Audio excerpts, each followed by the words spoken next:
Hey, what's going on, everybody? Welcome back to the channel. It's your boy Dead on Dave, and this is the first of probably two videos on the day because we will have a daily top or a Friday top 5 today. I guarantee that. But this is more of just a wrestling news review. God, my beanie's all fucked up. Jesus. This is more of a news review type show. Yeah, I didn't do one yesterday. I kind of wanted to let the Jaron Walker interview for Creators Corner just stand on its own. And there was a lot of comments made on that, quite a bit actually, and there was a lot of hate. Look, I just want to say this on the Jaron interview and the whole Jaron situation. For those of you who know who Jaron is, and for those of you who don't, all right? He was part of the Joe Cronin family for a long time. They had some shit that came up. Mostly Jaron's fault, not going to lie. He takes responsibility for a lot of it. But some of the comments that were left on the interview after Jaron spoke, regardless of what I think about what Jaron said, because, look, I'm not here to persecute this kid. I'm not here to back up this kid. I was just there to do an interview and let him tell his story because he wanted to, and he deserved the right to do it. So I let him do it, okay? But a lot of people are throwing so much hatred towards this kid right now. And here's a few things you got to remember. He's fucking 15 years old, all right? He's 15. We all do stupid shit. We all say stupid shit. We all do things that we wouldn't do now when we were 15, okay? He's not a bad kid. He has done some stupid things. He said some stupid things, and he's reacted poorly to some situations in a manner that even he has admitted was not the best thing to do. But to continue to pile on top of him, it's kind of pointless right now. All right? And I have fucked with the kid. I've said some things on Joe Cronin Show and messed with him, all part of the show and all of that. But it's not right that people are continuing to pile on the kid at this point.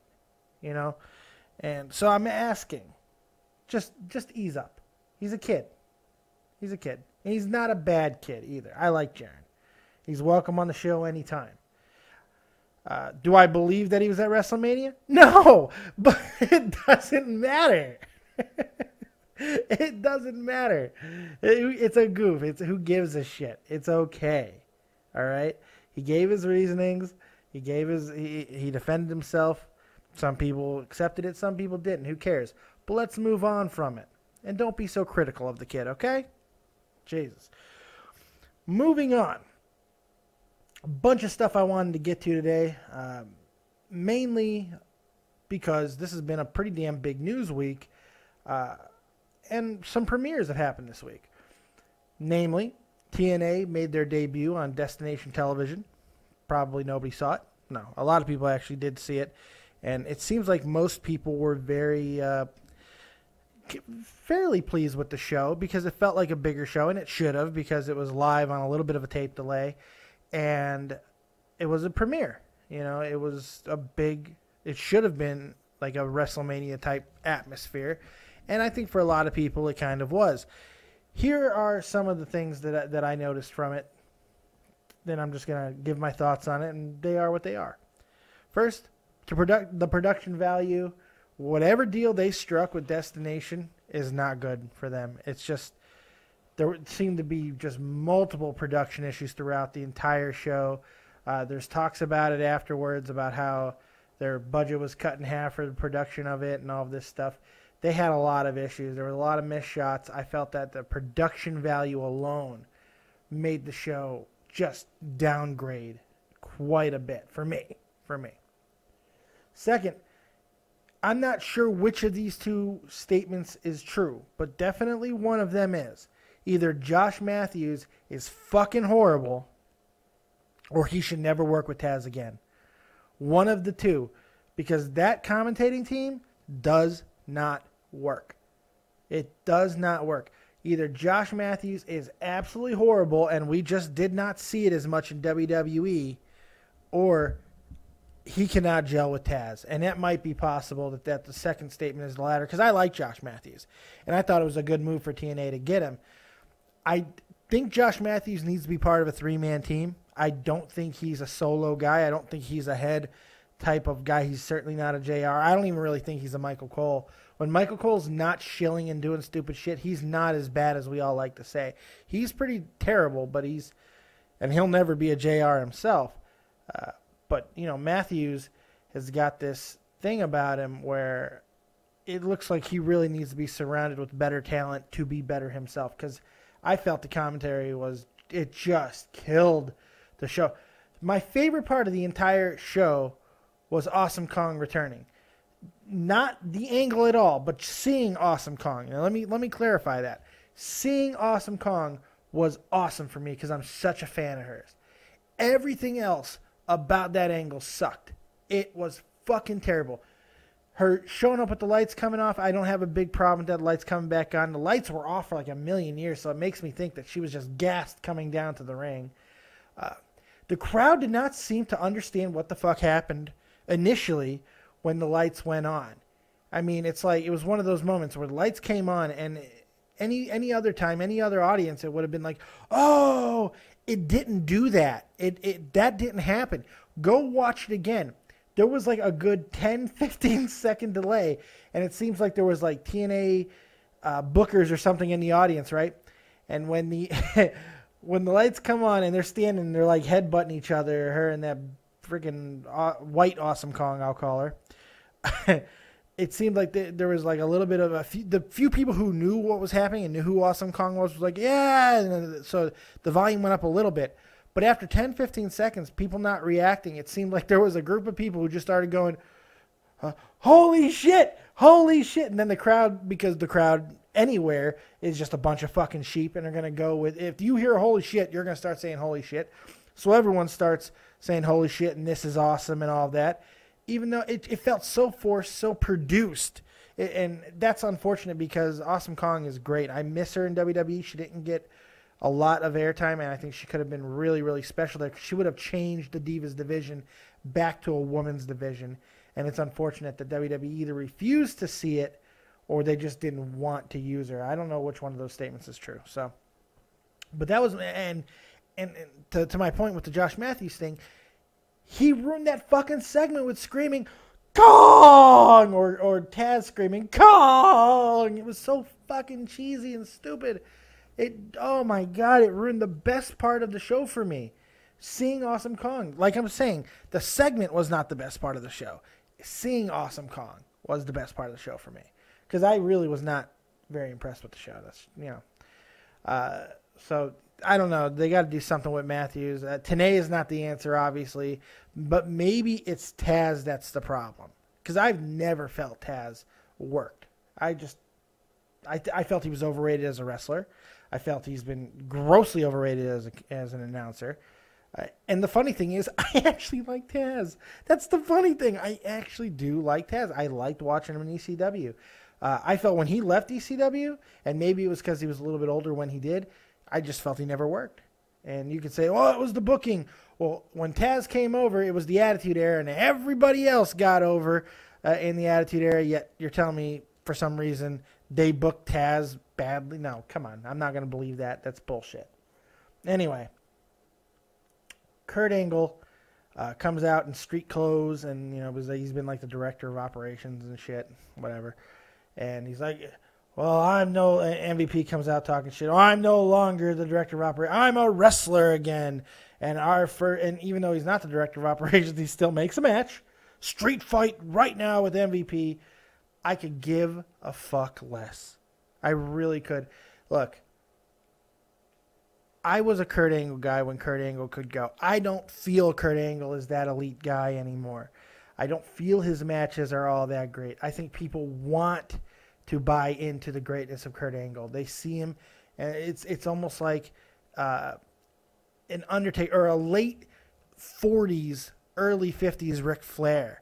You know, it's like you want so badly to just keep believing that he's great. And sometimes he can capture essence of that greatness, but Kurt Angle is not what he was, and it's unfortunate. And they want to throw him in there with matches with guys like MVP. That's fine. You want to have two fucking 40-year-olds go after each other in street fights. That's fine. It's part of what has killed WWE in a lot of respects. But you want to do that? Good on you. Austin Aries wins back the X Division title. It's like his 6th X Division title. He beat Low-Ki via pinfall. It was in what was probably the match of the night for me. I thought it was a really, really good match. It just feels like, and later on too, it just feels like they're going back to the status quo for them. And the funny thing is, Austin Aries winning is making people happy because it's Austin Aries, and he's like, he's one of those guys. There's like a group of 5 guys that everybody feels needs to be pushed higher than they probably should be, and Austin Aries is one of them. And everyone's like, yeah, Austin Aries, this is great. And one of TNA's problems is their most important titles, they don't seem to have any continuity, and there's no story building. Well, guess what, kids? If you thought Austin Aries winning the title was going to restore that, I got news for you. Spoiler alert. So if you don't want to get spoiled on future TNA events, stop listening for about the next 10 seconds. Because already the tapings have come out for future shows. Because remember, only this show was live. None of the others will be. They're going right back to their tape. And guess what? Austin Aries has already lost the fucking X Division title back to Low-Ki. Back to Low-Ki. Low-Ki. Stop. Okay, everybody too. Please stop trying to tell me that Low-Ki's great. Stop trying to convince me and yourselves that Low-Ki's great. Because he's not, and I don't think he ever fucking has been. Oh my God, I can't stand this guy. You know why they gave him a goofy outfit and shit and weird shit in WWE? Because he's not that great and they need to dress him up. He's not that awesome. He looks like a regular dude that you would see at the YMCA fucking playing basketball. That's what he looks like. And he has no special abilities in the ring. He has nothing that makes him stand out to me. He's got some athletic ability, which is waning, by the way, in his older years. I'm getting tired of this shit. And yes, I'm being very negative towards the show. Yes, I get that. I get that. You know why? Because I want TNA to be awesome. I loved TNA in 2005. Absolutely fucking loved them. Huge fan. But I hate this product because I see the potential of what it can be. I know the wrestlers that they've had. You want to talk about WWE wasting and pissing away talent's fucking prime years? What the fuck is TNA done? What has TNA done? They have wasted prime years of wrestlers. Kurt Angle being one of them. Remember, Kurt Angle's been there for fucking 8 years now. 9 years. What have they done? What has Kurt Angle done for that company, and what has they done for him? Yeah, he's been a multi-TNA champion, but it hasn't meant anything. It hasn't meant shit. The Main Event Mafia. Oh, great. Fuck. Who gives a shit? Who gives a flying fuck? This is driving me crazy, TNA, because I know the level of talent that you guys have, but it's like early 90s WCW. There's just not one fucking guy in the back or girl, ditzy, that knows how to fucking run a wrestling organization. And people would say, well, Jeff Jarrett was there. Well, I got news for you, kids. Jeff Jarrett doesn't know how to fucking run a wrestling organization. Oh, but what about the GFW thing? He used New Japan, guys. He used talent from New Japan, Ring of Honor, fucking all over Japan. That had nothing to do with Jeff Jarrett. Nothing. He created 3 letters. He put GFW, put his name behind it, put some money behind it as a promotion, and slapped his name on a fucking event that was already gonna happen. I don't want to hear this shit about Jeff Jarrett being a visionary, and look what he did with the Japanese version of WrestleMania. Fuck yourselves with that. My wife's looking at me crazy because she usually doesn't see me go rage-tastic on these type of videos. What? What's the problem? No, my mic isn't coming out. You woman, you stand there, you keep dyeing your hair. She's dyeing her hair blonde, more blonde. And she's telling me about my microphone cable. It's not coming out. You don't worry about it. You stifle it, Edith, eh? You dingbat, eh? Fuck you. I'm about to commit domestic violence on this program. I'm going to Ray Rice her. She'd kick the shit out of me. She's tall and German, and I'm Polish. That does not work out. It's never worked out for my people. You don't fuck with a person of German descent because you're going to wind up annexed. I know you were trying to help me. Thank you. I love you. But I was in the middle of a rant. I've lost the rant. The rant's gone. Because now all I can do is look at your beautiful face. Why did you laugh at that? Why did you giggle at that? Anyway, yeah, my point is TNA could be more than what it is. That's the bottom line of it, and it's not, and it's infuriating. Look, people could say, well, WWE is the same way. WWE is doing double the fucking business, probably quadruple the revenue, and is still relevant mainstream. You know, WWE is not as bad off as people want to fucking say they are. Yes, could the product be a little bit better? Could it be a little less insulting at times?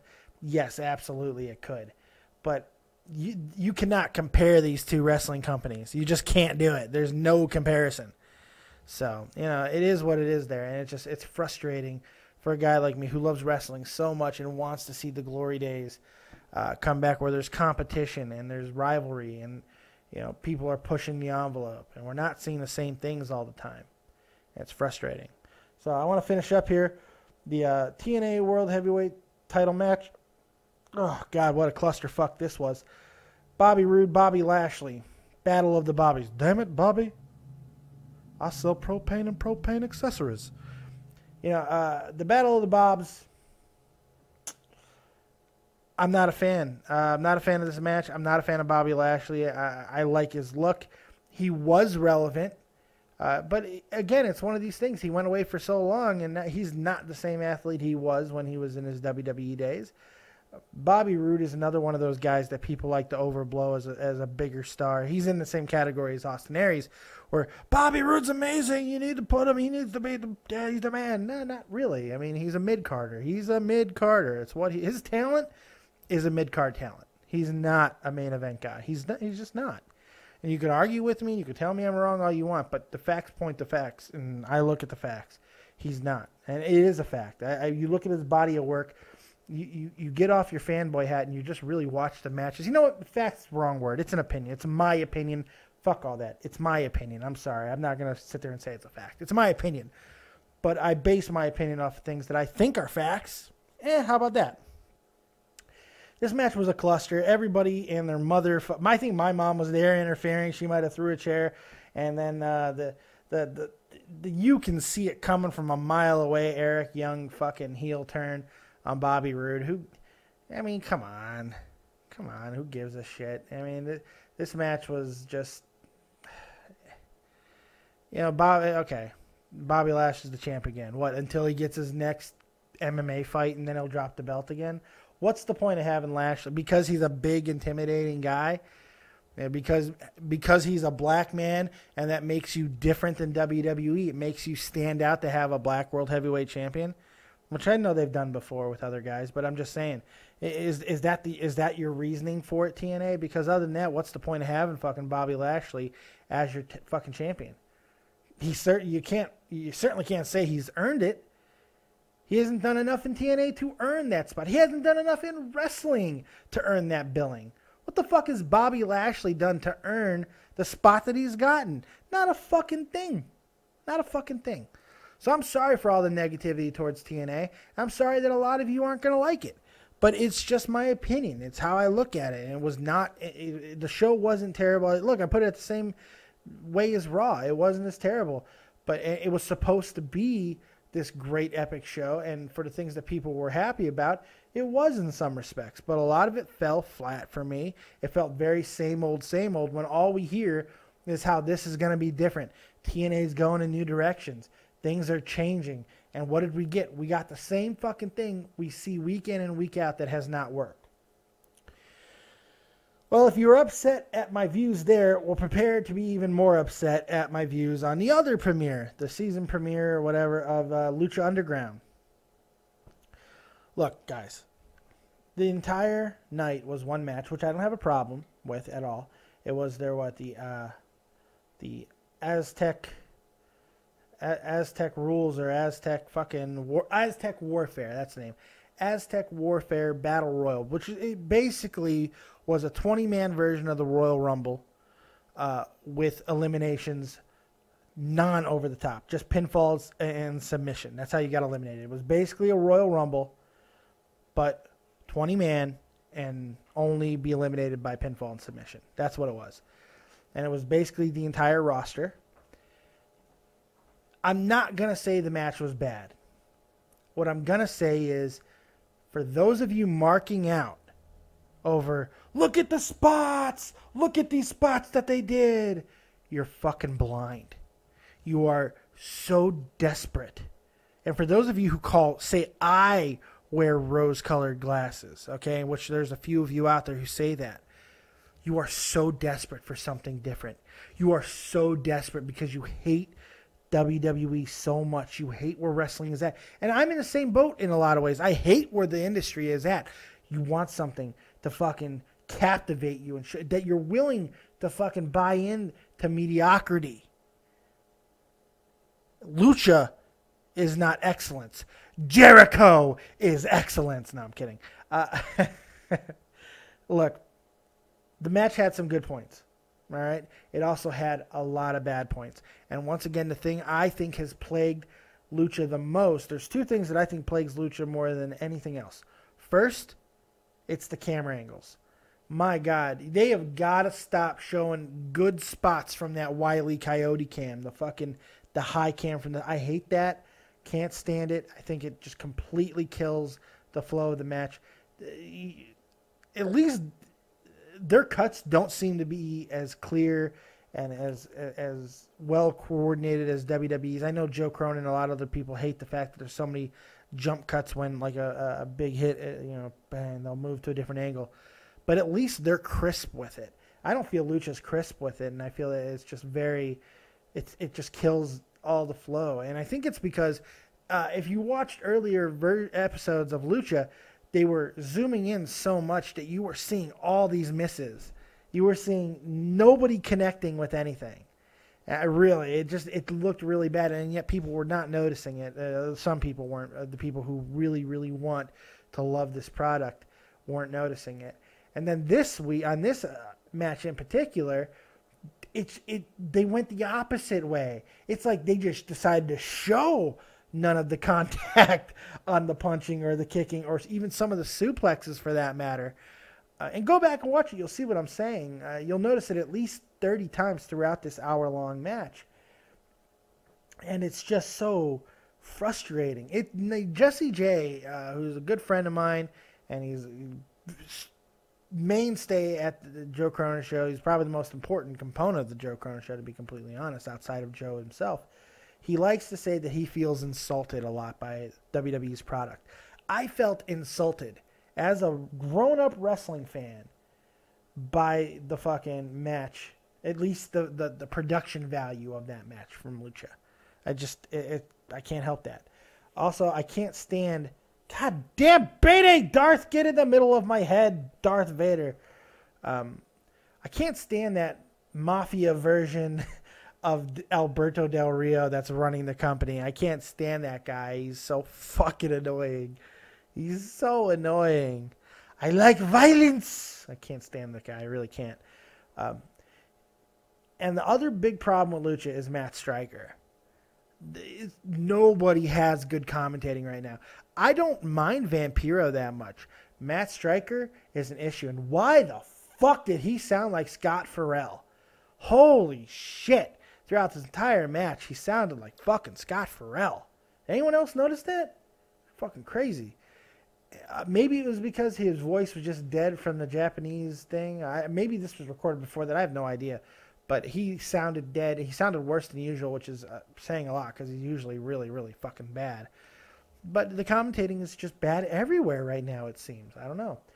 And it's funny because when it got down to two guys, when it got down to Johnny Mundo and Prince Puma, man, those two tore that shit. I would have rather have watched Johnny Mundo, better known as John Morrison, Johnny Nitro, whatever you want to call him.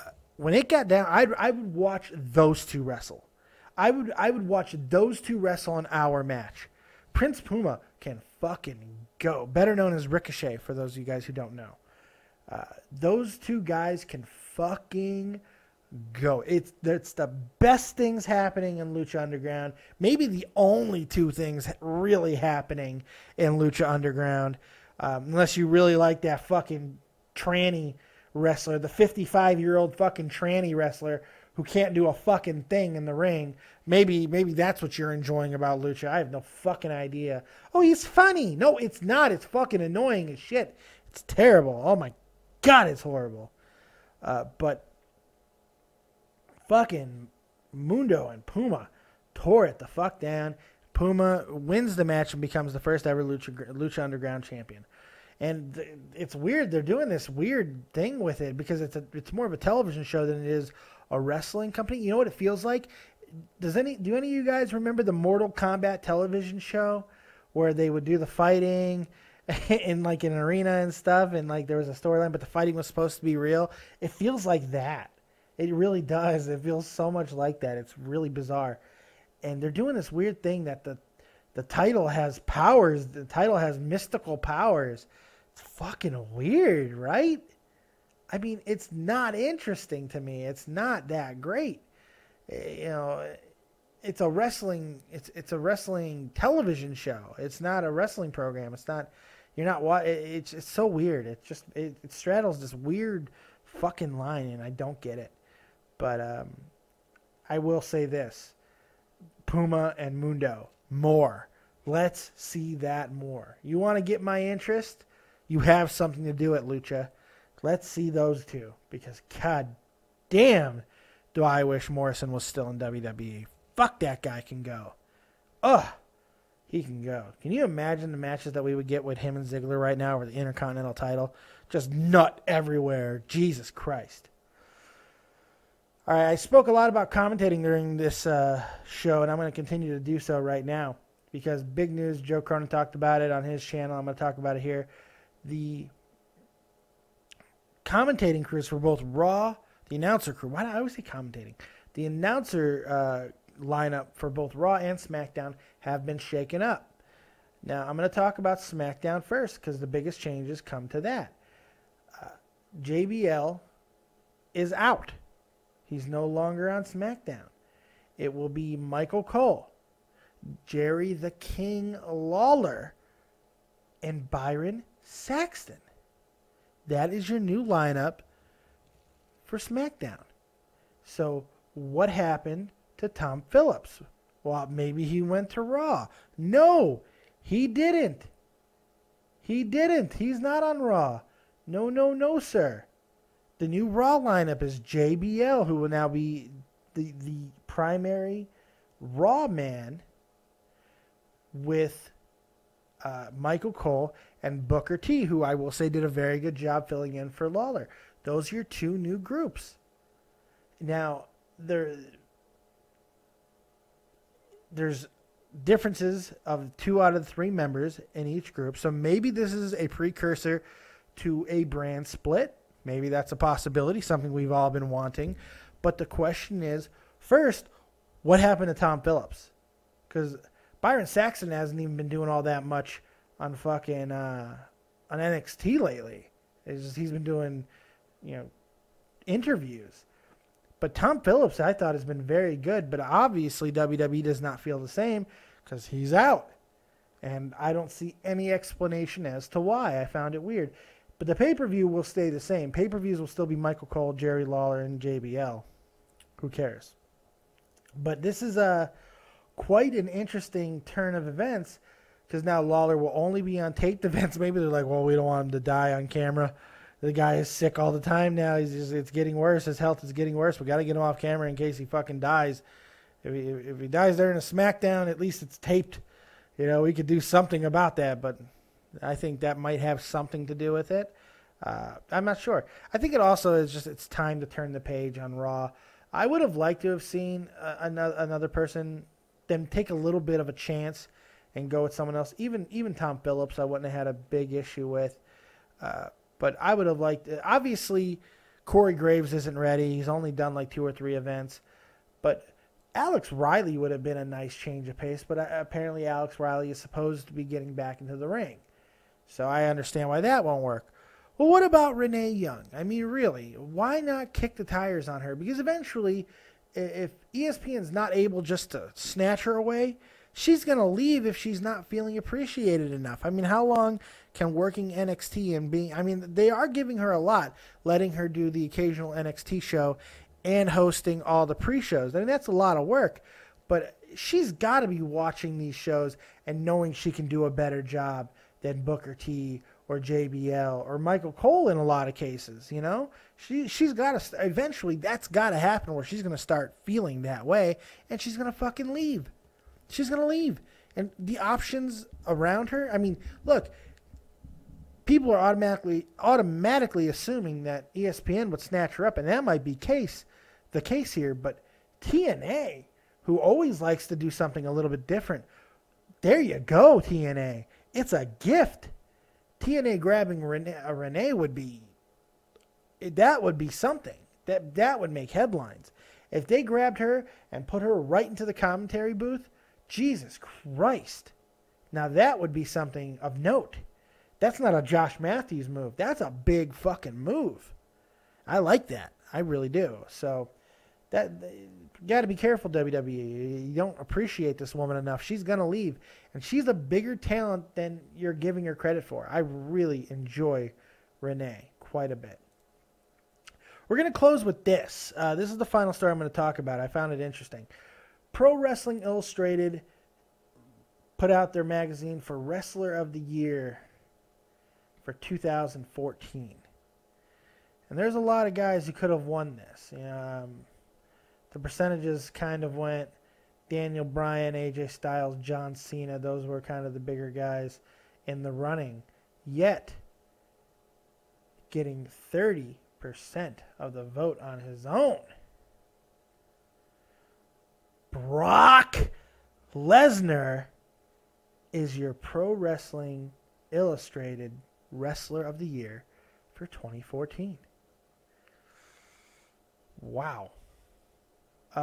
He wrestled 4 matches. Granted, 2 of them were 2 of the biggest things that's happened in the past 10 years. The one-sided beatdown destruction of John Cena and, of course, the streak being conquered. Maybe that's enough on its own. But honestly, I feel there's only one guy that throughout the year has consistently kicked ass, consistently been there. He's been in title pictures. He's been in main events, and he's worked his ass off. And really, if Dolph Ziggler didn't win this year, when is Dolph Ziggler going to win Wrestler of the Year? I mean, I can't think he's going to do more in 2015 unless he wins a title. Maybe that's what they're prepping him for. But, geez, man, really? It's Brock Lesnar? That's your Wrestler of the Year? Entertainer of the Year? I mean, maybe. But Wrestler of the Year? I mean, there are really that many people who buy into the special attraction bullshit that WWE tries to sell you? That's surprising to me. And I don't know if I agree with it. I can certainly understand why the case can be made for him. Certainly. But him winning it? I just don't know. How about giving it to CM Punk? I don't know. He only wrestled the Royal Rumble. Why not give it to him? Fuck it. He's created just as much waves in the entertainment aspect of the wrestling world last year, as Brock Lesnar did. Why not give it to him? Right? Fuck. By this type of logic. The other big news coming out of that edition of Pro Wrestling Illustrated, it's so weird because who reads magazines anymore, so I keep thinking magazine and all that, but I know it's still in print, but still. Charlotte wins Rookie of the Year, and that should not really be a surprise.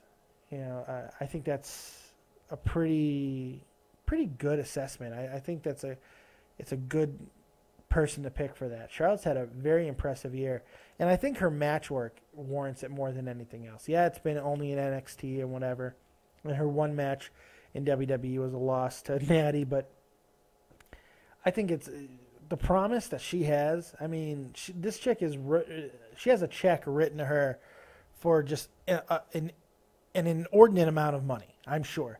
You know, and this is a figurative check. People, don't start looking for contract stuff. This is a figurative check. In front of her, she has this check with it's blank, and her name is already signed. She just has to fill in the numbers, because the potential she has, she could change the women's division. She has that type of ability. She really does.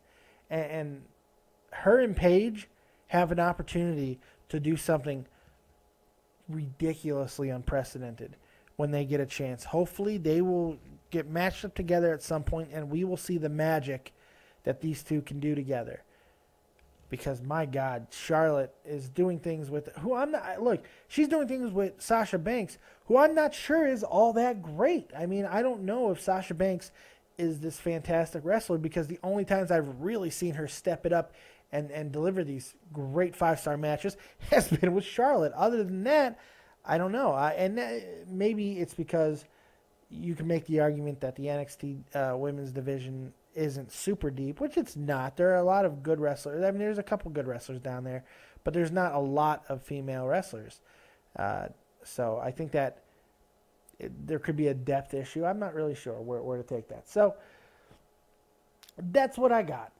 And I'm going to do another show a little bit later on. I'm excited about that one. It will be a top 5. And if you're wondering, hey, Fat Man, why haven't you told us what top 5 is? It's because I'm not sure yet. I've got to build the show. I'm still thinking there's a few topics I want to do. Intercontinental champions of all time, maybe 5 worst wrestlers. Let's get negative, shall we?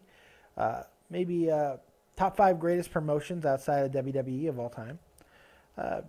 There's a whole bunch of things I can go with. Top 5 women wrestlers, top 5 cruiserweights. There's all kinds of stuff I can do. So I'm thinking about it, and I'll do it in a little bit. So look for that. Make sure you're checking out everything on the channel. Creators Corner, I felt was very good. I enjoy it because I felt the interview. If you just are a fan of an interview, I felt the interview was good. And yeah, I'm tooting my own horn, but I felt I did a really good job of trying to get as much out of Jaren as I could, because I kind of knew the answers I was going to get with the questions I was asking him. So, I hope did you hear that fart? Did you hear that fart? That one shook my couch. Did you hear? I wonder if the microphone picked up that fart. Whew. I kind of knew the answers that I was going to get, so I was trying to get as much out of him as I can. And remember, I'm kind of handcuffed by the fact that he's 15. I can't say things to him that I would a regular adult because he's 15. And I don't know if, I'm going to get a shotgun in my face one day. Being, why are you talking to my boy? You know, you just never know. You got to be so careful in what you're doing. So I hope you guys take all that into consideration. Make sure you watch that and everything that's going on in the channel this week. I've had some really, really good episodes with Tommy C. and Jeff Huffman. I'm going to try and get my boy Ed Crowley on sometime this week. I'd like to get Dave Rose on here soon, too. That'd be good. There's all kinds of stuff that I'd like to do, so I'm excited about that. So keep an eye out. Make sure you're watching Joe Cronin Show. Shot from the point in the crease last night. Tommy C and I break it down and fucking dance. Why? Because we're thugs and it's what we do. So it's quite interesting. So make sure you're checking all that stuff out, and make sure you get my my merch, my gear. Dead on Dave Productions has a gear site, Spreadshirt.com. Spreadshirt.com. And check out that stuff. The great Isaac Rojas, he took care of all of that stuff. So make sure you're watching out for that. Sorry I got distracted. I had somebody at my door. I was trying to wave him in, but he didn't come in. I don't know. So make sure you're checking out all of that stuff. Check out the shirts. And whoever buys a shirt and takes a picture of it and sends it to me, remember, I'll do something special. I'll send you a free, some kind of a free gift. Something cool. I just want to see someone wearing my shirt. So other than that, I'm out of here. Make sure you're watching the rest of the day for more videos from Dead on Dave Productions. I am out. Peace.